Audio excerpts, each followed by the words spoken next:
இன்றைக்கி நம்ம சேனலில் தேங்காய் பால் சாதம் எப்படி செய்கிறது அப்படின்னு சொல்லிட்டு பார்க்கலாம். டேஸ்ட் வைஸ் செம்ம சூப்பராக இருக்கும். அது பண்ணுறதுக்கு ஒரு பாத்திரத்தில் நான் இன்றைக்கி 1 கப் அளவுக்கு பாஸ்மதி அரிசி எடுத்திருக்கேன். அதுக்கு ஒரு 3/4 கப் அளவுக்கு பட்டாணி ஆட் பண்ணியிருக்கேன். ரெண்டுத்தையும் நல்லா வாஷ் பண்ணிவிட்டு ஒரு 1 hour இல்லை 2 hours கிட்ட ஊற விட்டுருங்க.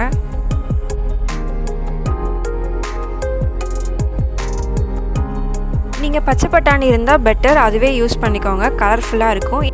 நெக்ஸ்ட்டு வெஜிடபிள்ஸ் கட் பண்ண ஆரம்பிச்சிடலாம். ஒரு பெரிய வெங்காயம், 2 தக்காளி, காரத்துக்கு ஏற்ற மாதிரி பச்சை மிளகா ஆட் பண்ணிக்கோங்க.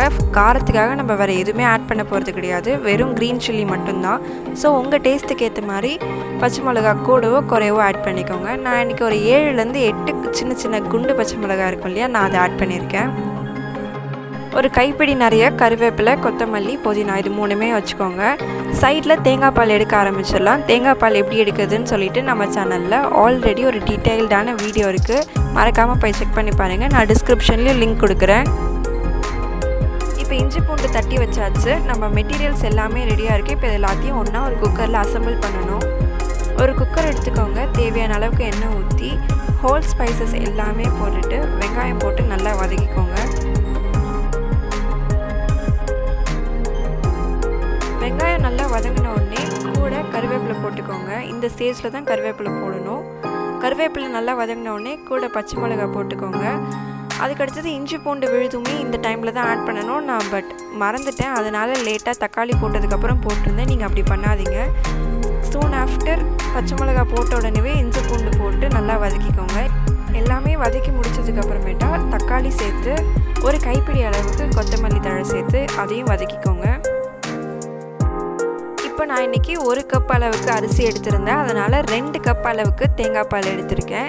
நீங்கள் 2 கப் அளவுக்கு சாதம் எடுத்தீங்க அப்படின்னா ஒரு 4 கப் தேங்காய் பால் வச்சுக்கோங்க.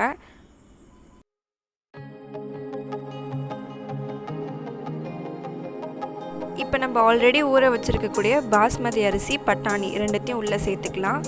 சேர்த்துட்டு நல்லா மிக்ஸ் பண்ணி விட்டுருங்க. மிக்ஸ் பண்ணிவிட்டு கொஞ்சம் நேரம் கழித்து உப்பு போட்டு ஒரு விசில் மட்டும் வச்சிங்கன்னா போதும்.